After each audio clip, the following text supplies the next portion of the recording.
Meet your maker. Jane Freeman is building a machine. She has been conducting her own experiments for several years now, and she feels confident that she will succeed. Jane has a theory.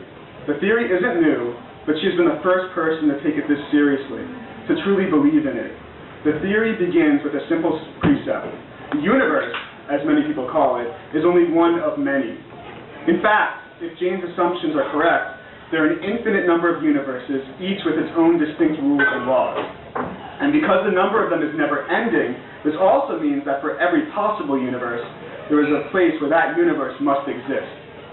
If Jane is correct in all of her assumptions so far, it must also be true that in one of the infinite universes sprawling out to eternity, there exists one with Jane's creator.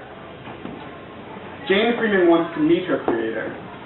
What's more, she wants to kill him. Why does Jane want to kill him? Jane has her reasons. So she sets to work building her machine.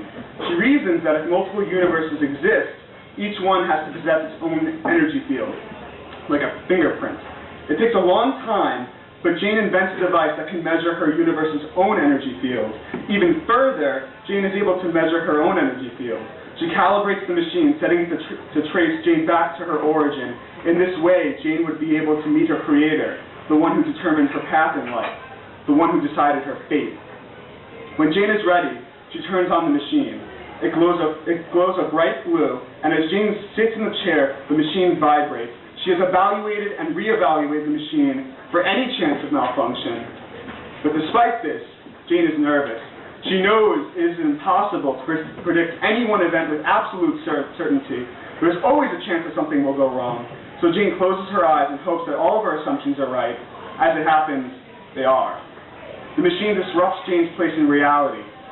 The membrane of her universe folds, and she passes through, spiraling through the unending matrix of probabilities, the limitless spectrum, the multiverse. Jane reappears, her eyes still closed. She opens them. She is in a city. Jane retrieves her device and measures the energy field of this universe. It is different from her own. And this is when Jane realizes that she has done it. She has traced her life back to its point of origin. No, this isn't right. She's not supposed to succeed. Shit. Whatever. I can't stop what's already underway.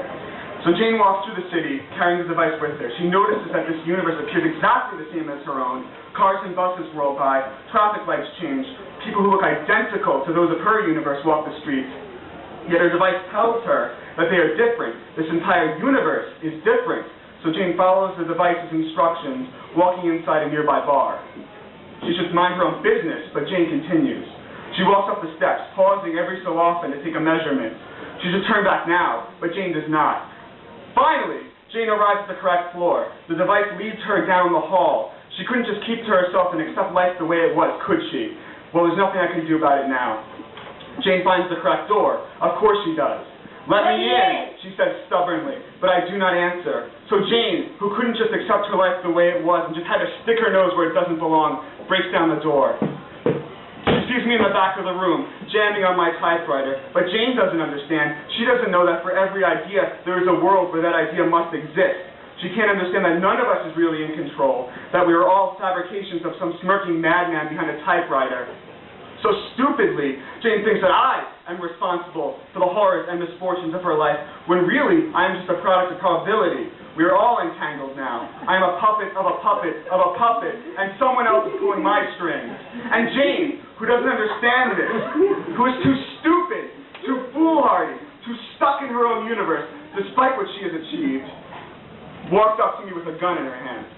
And I wonder, who has created whom? I should stop typing. I should turn around. I should do something, but I am not the one in control. I am a pawn. I am a plot device. I am the inevitable result of a series of inputs that must yield every known output for every known probability until the end of eternity, and there cannot be an end, and I cannot have freedom, and I must exist because I can exist, and there is no way around this logic, this consequence, this prison. Jane Freeman puts her finger on the trigger. She fires!